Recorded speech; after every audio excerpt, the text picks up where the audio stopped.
ونصلي ونسلم على سيدنا ومولانا محمد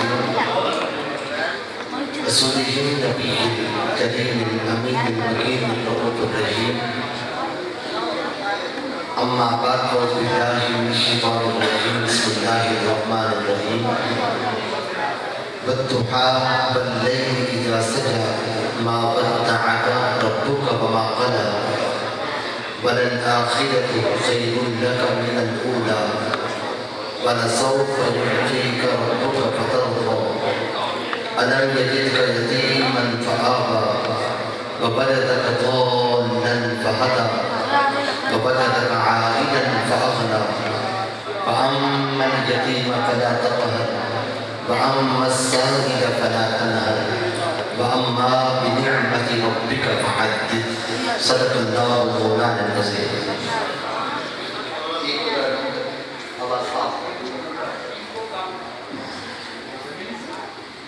إن الله وملائكته يصلون على النبي يا أيها الذين آمنوا صلوا عليه وسلموا تسليما. تمام دوست محبت کے ساتھ پڑھیے الصلاۃ والسلام علیک یا رسول اللہ وعلی آلک وصحبک یا سیدی یا خاتم النبیین. الصلاۃ والسلام علیک یا سیدی یا شفیع المذنبین وعلی آلک وصحبک یا سیدی یا نور من نور اللہ. حمد و صلاۃ کے بعد ذی بکار علماء کرام ذی بکار سنی جو عاشقوں آقا علیہ السلام کے جو غلام اور عزیز مسلمان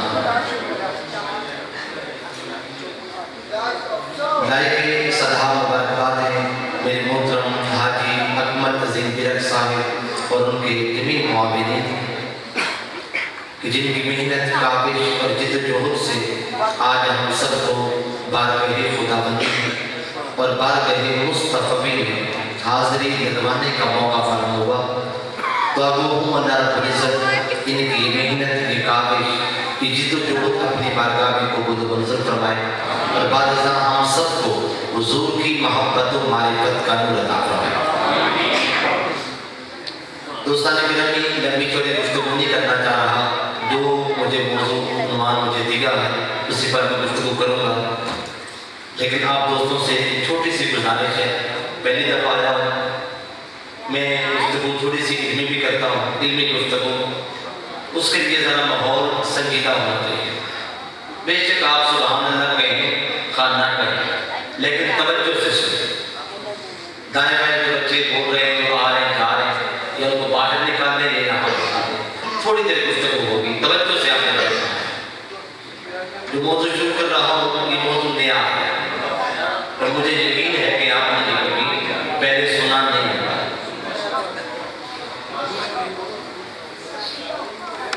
اللہ پاک نے فرمایا والضحیٰ قسم ہے چاند کی واللیل اذا سجا اور قسم ہے رات کی جب وہ چھا جائے. ما ودعک ربک وما قلی. اے حبیب مکرم آپ کو آپ کے رب نے تنہا نہیں چھوڑا اور نہ ہی وہ آپ سے ناراض ہوا ہے. وَلَلْآخِرَةُ خَيْرٌ لَكَ مِنَ الْأُولَى. اس کا تو آپ سے وعدہ ہے کہ آپ کی ہر بات والی گھڑی پہلی گھڑی سے بہتر ہوگی. وَلَسَوْفَ يُعْطِيكَ رَبُّكَ فَتَرْضَىٰ. محبوب اس کا آپ سے یہ بھی وعدہ ہے کہ وہ آپ کو اتنا کچھ عطا کرے گا، اتنا کچھ عطا کرے گا کہ آپ اپنے رب سے راضی ہو جائیں. أَلَمْ يَجِدْكَ يَتِيمًا فَآوَىٰ. اس نے آپ کو یتیم در یتیم پا کر ٹھکانہ دیا اور اس نے آپ کو ضال پا کر ہدایت سے نوازا اور اس نے آپ کو کثیر العیال پا کر غنا سے نوازا. بس محبوب یتیموں کو حقارت کی نظر سے نہ دیکھنا. تیری بارگاہ میں کوئی سائل آئے اسے خالی نہ جانے دینا، کیونکہ رب کی عنایتیں رب کی رحمتیں سب سے زیادہ تجھ پر ہے. زیادہ رب کی نعمتوں کا ذکر بھی کیا گیا. یہ اس کا ترجمہ جو میں نے سورہ مبارکہ آپ کے سامنے تلاوت کی اس کا ترجمہ آپ نے سماعت کروا لیجیے. اس پوری سورہ مبارکہ کا خلاصہ اگر میں آپ کو 1 منٹ میں سنانا چاہوں تو سنا سکتا ہوں. پوری سورہ مبارکہ کا خلاصہ کیا ہے؟ اب آپ صاحب اور مہربانی اس کا خلاصہ ایک منٹ سے پہلے میں آپ کو سنا سکتا ہوں. یہ سورہ مبارکہ ابتداء 2 قسموں کا ذکر کر لینے کے بعد 9 آیات پر مشتمل ہے، جن میں سے پہلی 3 آیات 3 دعوے ہیں، اگلی 3 آیات 3 دلائل ہیں، اور اس کے بعد آخری 3 آیات 3 نصیحت ہیں. یہ مکمل خلاصہ مکمل ہے. اور پھر یہاں فصاحت و بلاغت کا قاعدہ ہے، لفظ و نشر مرتب اس کا استعمال ہے. یعنی جس ترتیب سے 3 دعووں کا ذکر کہ پہلے دعویٰ پہلے ہے، دوسرا دعویٰ دوسرے درجے پہ ہے، تیسرا دعویٰ تیسرے نمبر پر ہے، اسی ترتیب سے پھر آگے 3 دلائل کا بیان. پہلی دلیل پہلے دعوے کی دلیل پہلے ہے، دوسرے دعوے کی دلیل دوسرے درجے پر ہے، تیسرے دعوے کی دلیل تیسرے نمبر پر ہے. اور پھر اسی ترتیب سے 3 نصیحتوں کا ذکر. پہلے دعوے اور دلیل کی مناسبت سے پہلے نصیحت کا بیان، دوسرے دعوے اور دلیل کی مناسبت سے دوسری نصیحت کا ذکر، تیسرے دعوے اور دلیل کی مناسبت سے تیسری نصیحت کا بیان. یہ اس کا خلاصہ اس سورہ مبارکہ کا مکمل ہے. اب ہم اختصار کے ساتھ چلنے کی باتیں کریں گے.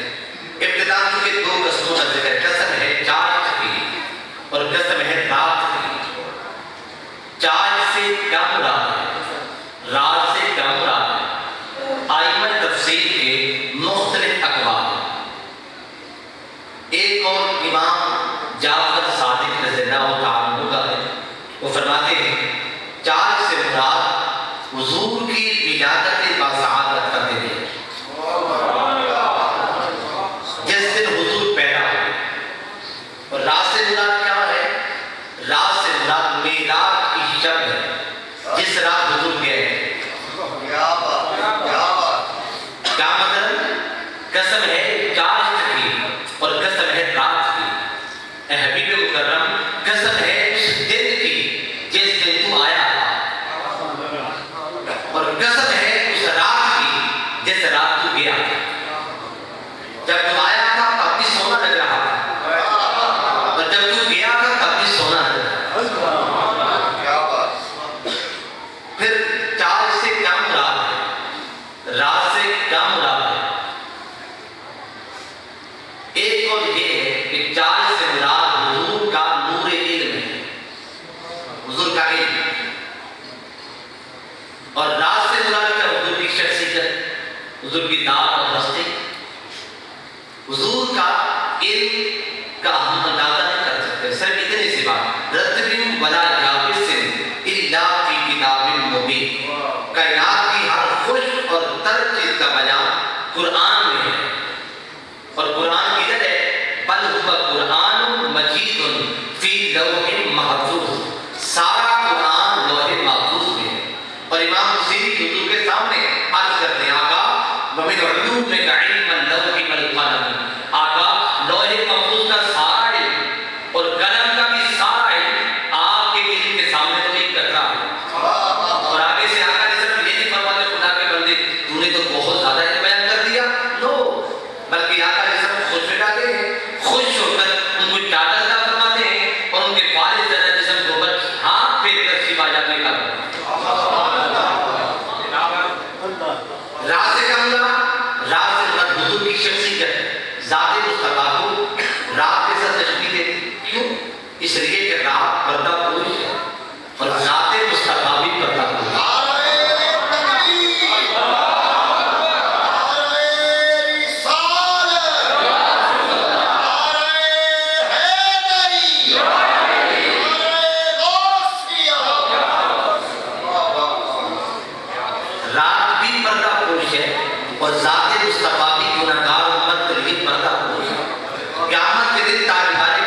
کہ جب اللہ پاک نے موسیٰ علیہ السلام کو وہ طور پر بلا کر اپنی ہم کلامی سے نواز دیا تھا، اور وہ رات کا ہی وقت تھا کہ جب رسول پاک علیہ السلام کو اللہ پاک نے عالم مقام میں بلا کر ایک مرتبہ نہیں، دو مرتبہ نہیں، 11 مرتبہ اپنے دیدار سے نواز دیا تھا۔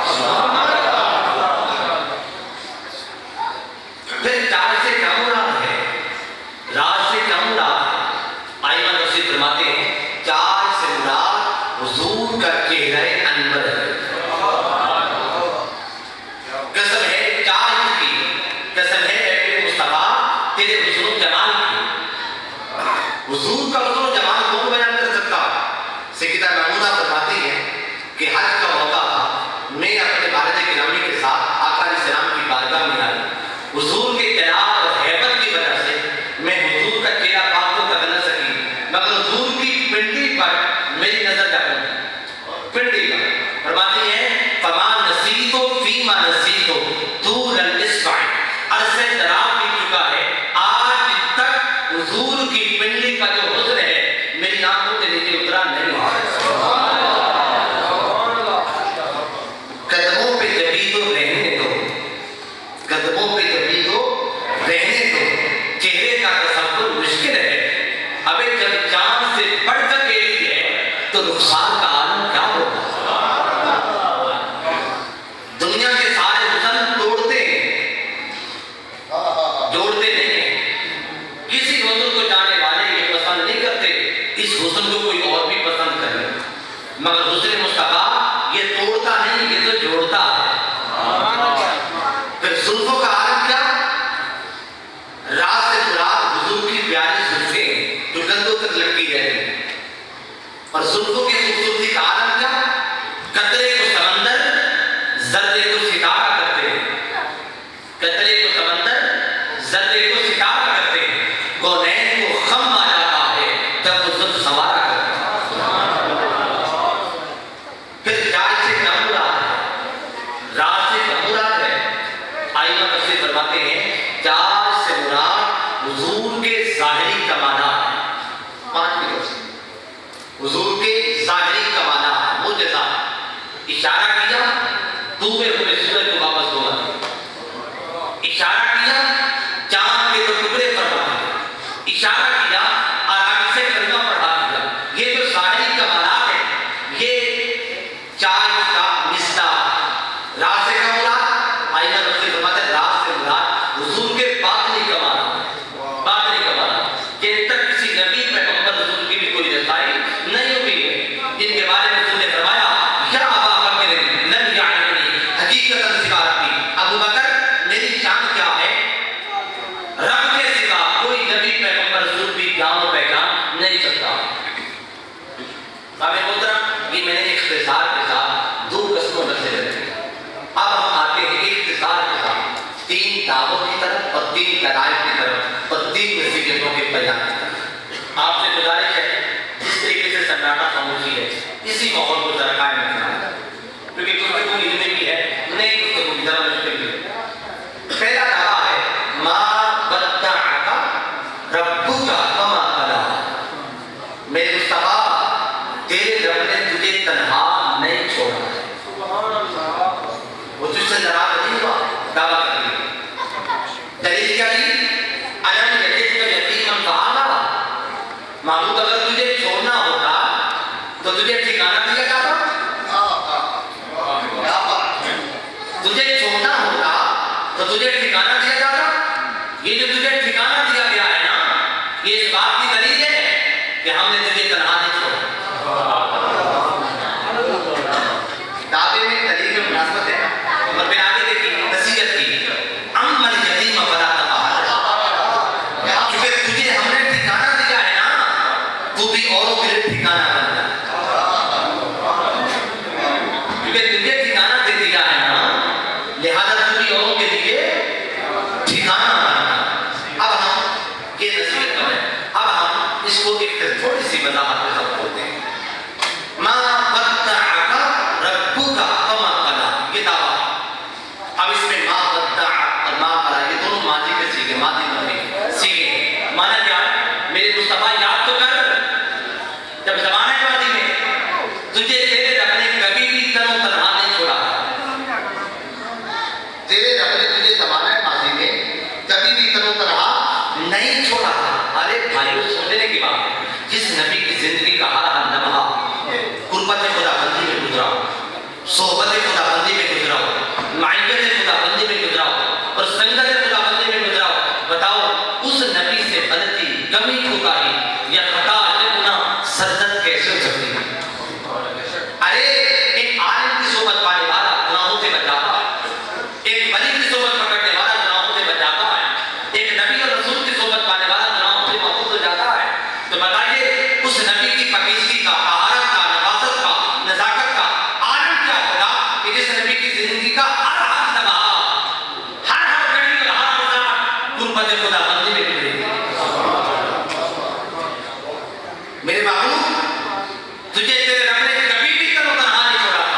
یہ تجھے ہر لمحہ ہر گھڑی ہر ساعت اپنی قدرت سے نوازے رکھا تھا.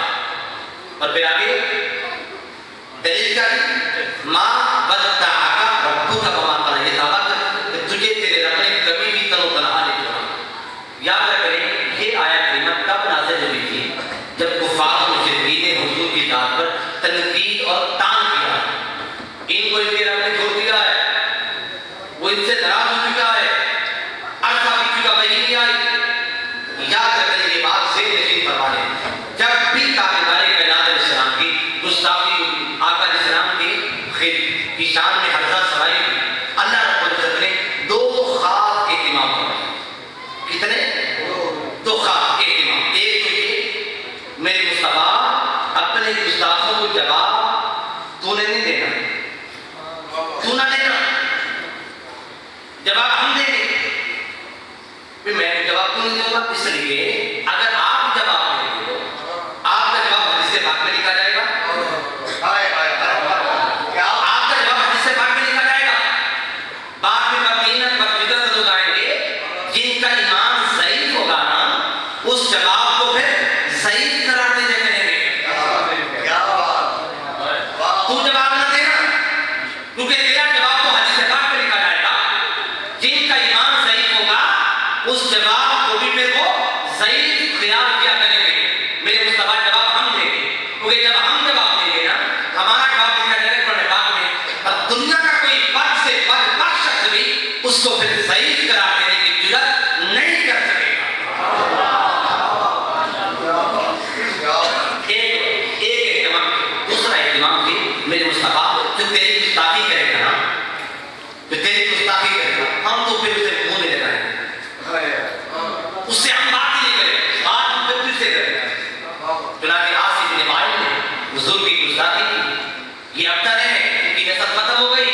اللہ پاک نے بات مصطفیٰ سے بھی فرمایا ان شان اقبل الابتر. میرے مصطفیٰ تو ابتر کیسے ہو سکتا ہے, تیرا دشمن ابتر ہوگا, وہ ان کا تیرا نسل ہوگا.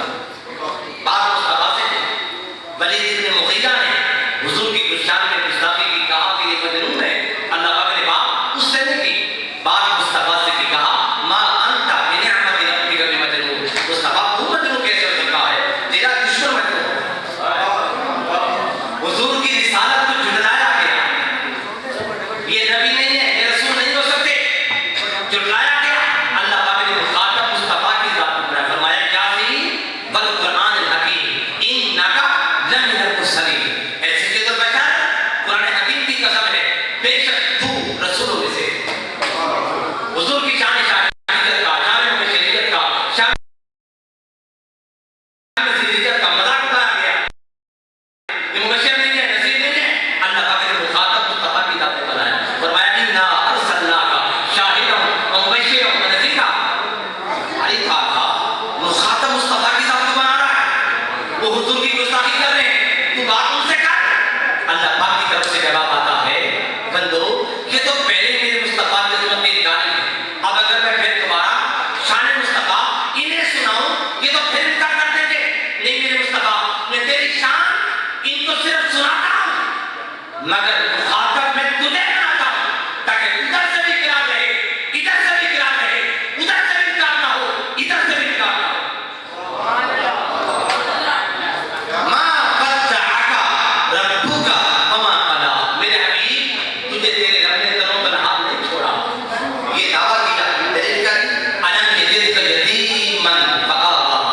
اس نے آپ کو یتیم درے یتیم پا کر ٹھکانہ دیا. یتیم کے دو معنی, ایک یتیم کا بات اللہ کے کون بول رہے ہیں, دروازہ کھول دے, کیوں بند ہمارے بولتے ہیں یار کیا ہمارا سمجھ نہیں آ رہی ہے. نعرہ تکبیر, نعرہ رسالت, نعرہ حیدری. سارے دروازے کھولتے ہوئے سارے اٹھ کے کھولتے ہوئے چاہتا رہا. ٹھکانہ ہے. یتیم کے دو معنی. یتیم کا ایک معنی ہے وہ بچہ, نابالغ بچہ جس کے سر سے اس کے باپ کا سایہ اٹھ جائے. نابالغ, ہمارے یہاں میں کہا کرتا ہوں, ہمارے یہاں تو 70 سال کے یتیم بنے پھر رہے تھے. یتیم صرف وہ بچہ ہوتا ہے, نابالغ بچہ. اگر بالغ نابالغ بچہ جس کا باپ انتقال کر گیا، بچہ نابالغ ہو وہ بچہ کیا ہے یتیم۔ ایک یتیم کا معنی ہے اور ایک یتیم کا معنی ہے وہ موتی جو سیخ میں تن و تنہا ہو، جس جیسا کوئی اور موتی نہ ہو۔ میرے محبوب رب نے تجھے یتیم، درہ یتیم، نرالا پا کر، جدا کرنا پا کر، الگ تھلگ پا کر، ہر ایک سے مختلف پا کر بنائے، خود اس میں ٹھکانا دیا۔ اور پھر آگے نصیحت کی، لہذا تو بھی یتیموں کے لیے ٹھکانا بن جائے، تو بھی اور کے لیے ٹھکانا بن جائے۔ یوں تو آج 1400 سال کے بعد دنیا نے یتیموں کے لیے بڑی بڑی سہولتیں فراہم کی، یتیموں کو بڑی بڑی رعایتیں دی، یتیموں کے لیے سکول بھی بنائے گئے، یتیموں کے لیے کالج بھی بنائے گئے، یتیموں کے لیے یتیم خانے بھی بنائے گئے، مگر یہ ساری سہولتیں، یہ ساری رعایتیں یتیموں کے ذہنوں سے یتیمی کا تصور نہ نکال سکی۔ یتیموں کے سکول میں پڑھنے والے یتیم جانتا ہے کہ یہ سہولت اس طریقے بھی جس پر ہے کہ آخر یتیم کو ہوا۔ یتیموں کے اسپتال میں جانے والا یتیم سمجھتا ہے یہ رعایت اس طریقے بھی جس پر ہے کہ آخر یتیم کو ہوا، مگر 1400 سال پہلے تاجدار کائنات اسلام نے یتیموں کو سہارا دیا، یتیموں کو آسرا دیا، ایسا سہارا دیا، ایسا آسرا دیا کہ یتیموں کے ذہنوں سے یتیمی کا تصور نکال دیا۔ کیسے؟ اگر ایک کندھے پر حسن کو بٹھایا تو ایک کندھے پر یتیم کو بٹھایا، اگر ایک کندھے پر حسین کو بٹھایا تو ایک کندھے پر یتیم کو بٹھایا، اگر حسن حسین کو بیٹا قرار دیا ان کے ساتھ ساتھ یتیموں کو بھی بیٹا قرار دیا۔ بھائیو، یتیموں کے لیے سکول بنا دینا آسان کام ہے، مگر یتیموں کو اپنے بیٹوں کے ساتھ کندھوں پر بٹھا کر بیٹا کرانا یہ مشکل کام ہے۔ الم یجدک یتیما فآویٰ، محبوب اس نے تجھے درہ یتیم پا کر ٹھکانا دیا، لہذا تو بھی اوروں کے لیے ٹھکانا دیا۔ یہ ہم نے ایک مثال کے ساتھ پہلے دعوے کا بیان مکمل ہے۔ اب ہم آتے ہیں اگلے دعوے کی طرف، یہ خاص دعویٰ ہے، وَلَلْآخِرَةُ خَيْرٌ لَكَ مِنَ الْأُولَىٰ، یہ دوسرا دعویٰ ہے۔ میرے محبوب رب کا تجھ سے وعدہ ہے کہ تیری ہر بات والی گھڑی پہلی گھڑی سے بہتر ہے۔ اس سے کیا مراد ہے؟ اس سے اللہ کیا کہنا چاہتا ہے؟ اس سے اللہ کی منشا کیا ہے؟ ایک اور آئمہ تفسیر کا ترجیح ہے، یہ حضور کی ہی شان ہے، حضور کی ہی شان ہے دنیا اور آخرت کے اعتبار سے، کہ دنیا میں بھی آقا علیہ السلام کی ہر بات والی گھڑی پہلی گھڑی سے بہتر ہے، اور قیامت کے دن بھی کیا ہوگا؟ حضور کی ہر بات والی گھڑی پہلی گھڑی سے کیا ہوگی؟ بہتر ہوگی۔ ایک تفسیر۔ دوسری تفسیر یہ ہے کہ یہ حضور کی شان تو ہے لیکن دنیا کے اعتبار سے نہیں، آخرت کے اعتبار سے۔ مانا کر رہا ہوں آپ کی آخرت دنیا سے بہتر ہوگی، آپ کی آخرت دنیا سے کیا ہوگی؟ بہتر ہوگی، اس لیے کہ دنیا میں رسول پاک علیہ السلام محمد بن کر آئے، شان محمدیت کے ساتھ جلوہ گر ہوئے، اور قیامت کے دن آپ علیہ السلام محمد بن کر نہیں آئے، حضور محمود بن کر آئے۔ عَسَىٰ أَن يَبْعَثَكَ رَبُّكَ مُقَامًا مَحْمُودًا، میرے مصطفیٰ قیامت کے دن تو شان محمدیت کے ساتھ نہیں، شان محمودیت کے ساتھ آئے گا۔ شان محمدیت یہ ہوتی ہے کہ جس پر درود پڑھنے والے ہوں اس پر تیر چلانے والے بھی ہیں، جس پر درود پڑھنے والے ہوں تو اس پر تیر چلانے والے بھی ہیں، جس کی تعریفیں کرنے والے ہوں اس پر تنقیدیں کرنے والے بھی ہیں، جس کے نام پر گردنیں کٹوانے والے ہوں اس کے راستے میں کانٹے بچھانے والے بھی ہوں۔ یہ شان محمدیت ہے، اور شان محمودیت یہ ہوگی کہ جہاں ہر کوئی اپنا خیر بڑا چھوٹا نبی پیغمبر رسول گنہگار پرہیزگار ہر کوئی جہاں مصطفیٰ کی عظمت کے نغمے آلاب رہا۔ وگرنہ مجھے بتائیے میدان محشر کو آخر سجانے کا مقصد ہی کیا تھا؟ کیا حساب و کتاب لینا تھا؟ اللہ کے ساتھ عالم غیب نہیں ہے، اسے پتہ نہیں کون جنتی کون جہنمی، تو پھر میدان محشر لگایا کیوں گیا؟ میدان محشر کو سجایا کیوں گیا؟ کیا اس لیے کہ اللہ پاک کو ڈر ہوگا کہ اگر میں جنتی کو جنت میں جوا دوں، جہنم کو جہنم میں جوا دوں تو کوئی میرے ساتھ دھرنا نہ دے دے، احتجاج نہ کر لے کہ ہمیں جہنم کو بھجوا دیا گیا؟ ارے اللہ کے سامنے دھرنا دینے کی جرات کون کر سکتا ہے؟ تو پھر